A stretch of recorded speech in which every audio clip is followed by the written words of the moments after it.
Hello student, how are you. Chapter number 14 start करते हैं। Chapter number 14 है आपका स्टैटिस्टिक्स एंड प्रोबेबिलिटी। क्या है? Statistics and probability. तो स्टैटिस्टिक्स आपने पढ़ रखा है, थोड़ा थोड़ा आपने पढ़ रखा है 7th क्लास के अंदर। तो अब इसको थोड़ा सा और डिटेल में पढ़ेंगे।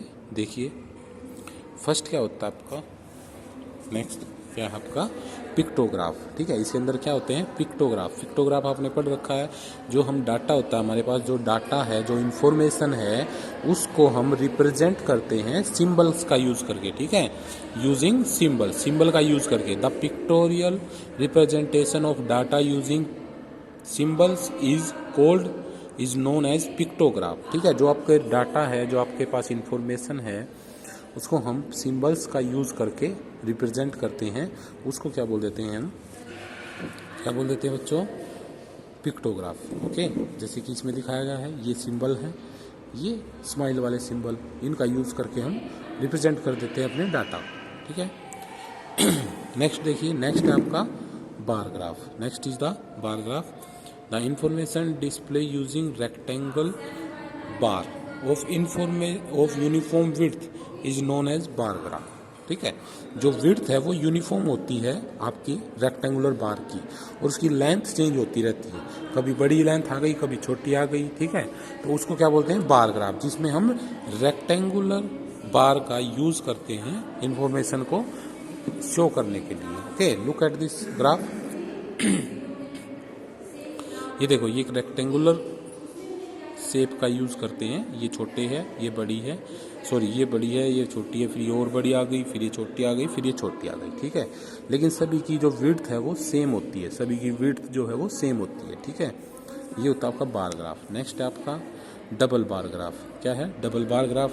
यानी कि एक ही ग्राफ के अंदर आप डबल डबल इंफॉर्मेशन को शो कर सकते हो। जैसे कि दो इंफॉर्मेशन को आपको एक ही बार ग्राफ में शो करना है तो डबल बार ग्राफ बनाना पड़ेगा। ठीक है, जैसे कि ये ब्लैक वाला है और एक ये रेड वाला है। ठीक है, ये दोनों क्या है? आपके डबल बार ग्राफ है, यानी कि ये दोनों एक ही इन्फॉर्मेशन को बताएंगे लेकिन अलग अलग टाइम में। जैसे कि जो ब्लैक वाला है वो तो 2014 के लिए है, और जो रेड वाला है वो आपका जो रेड वाला है वो आपका 2015 के लिए है। ओके, ब्लैक वाला 2014, रेड वाला 2015 के लिए। ठीक है, तो दोनों ईयर का जो डाटा है वो आपने एक ही ग्राफ के अंदर जो है रिप्रेजेंट कर दिया है। ओके, तो इसको क्या बोलते हैं हम? Double bar graph. ओके, ये है हिंदी के बारे में ही, लेकिन जो ब्लैक वाला बार है वो 2014 के लिए है, और ये जो रेड वाला है ये 2015 के लिए है, लेकिन दोनों हिंदी सब्जेक्ट के लिए ही है। ठीक है, ऐसे ही ये इंग्लिश के लिए, ये मैथ के लिए, साइंस के लिए, ये सोशल साइंस के लिए सेम इन्फॉर्मेशन है लेकिन अलग अलग ईयर्स की इन्फॉर्मेशन है, तो इसको क्या बोलते हैं? Double bar graph. Okay, next हम पढ़ेंगे रीडिंग ए बार ग्राफ। यानी कि आपको बार ग्राफ दे रखा है, जैसे कि एक्सरसाइज 14.1 है आपकी, इसमें आपको बार ग्राफ गिवन है। ठीक है, ये बार ग्राफ आपको गिवन है यहाँ पर, और इसको स्टडी करके आपको क्वेश्चन के आंसर देने हैं। ओके, क्वेश्चंस के आंसर देने हैं। ठीक है, तो जो जो क्वेश्चन होंगे उनका हम आंसर दे देंगे, सिंपल सी बात है। तो फर्स्ट क्या है question? Look at the following bar graph and answer the question given below. Okay, look at following bar graph and answer the question given below. आप इस बार ग्राफ को अच्छे से देखिए। क्या है ये? किसके बारे में है ये? Admission in different courses in A university. एक यूनिवर्सिटी के अंदर अलग अलग सब्जेक्ट में जो है वो एडमिशन हुए हैं, तो उसके लिए उन्होंने बार ग्राफ आपको बना के दे रखा है। आपको बनाना नहीं है, आपको बना के दे रखा है, लेकिन आप एक ग्राफ पेपर लेके आओगे मार्केट में से।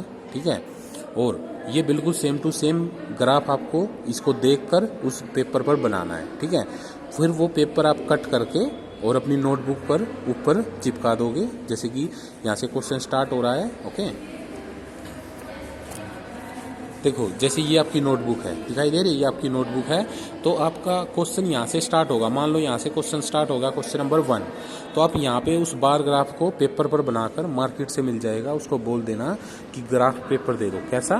ग्राफ पेपर दे दो, ग्राफ पेपर, और उस पर आप ग्राफ बनाओगे बिल्कुल सेम टू सेम जैसा बुक में दे रखा है, और फिर उसको वहाँ से कट करके पेज को छोटा सा जितने में आपका ग्राफ आता है उतना कट करके और अपनी नोटबुक पर ऐसे पेस्ट करोगे। ओके, और फिर उसके नीचे आप आंसर लिखोगे कि भाई जो भी आपको क्वेश्चन पूछ रखे हैं उनके आंसर लिखने हैं उस ग्राफ के नीचे। ठीक है, तो ऐसे करना है, ये हर एक क्वेश्चन ऐसे ही करना है।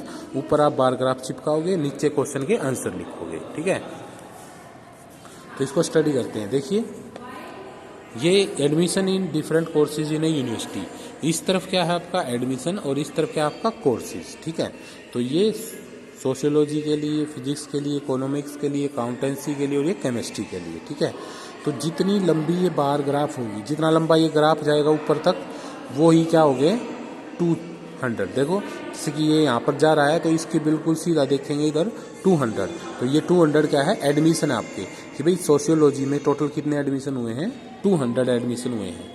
ऐसे ही फिजिक्स में देखो ये जो इसका टॉप पॉइंट है ये कहाँ पर मैच कर रहा है, इसके साथ 100 पर मैच कर रहा है। तो फिजिक्स के अंदर कितने एडमिशन हुए हैं, टोटल 100 एडमिशन हुए हैं। ठीक है, फिर ऐसे ही यहाँ पर इकोनॉमिक्स का जो टॉप पॉइंट है इसका बार का, ये कहाँ पर है, देखो इधर इधर देखेंगे इसको इस लाइन में, तो 300 पर है।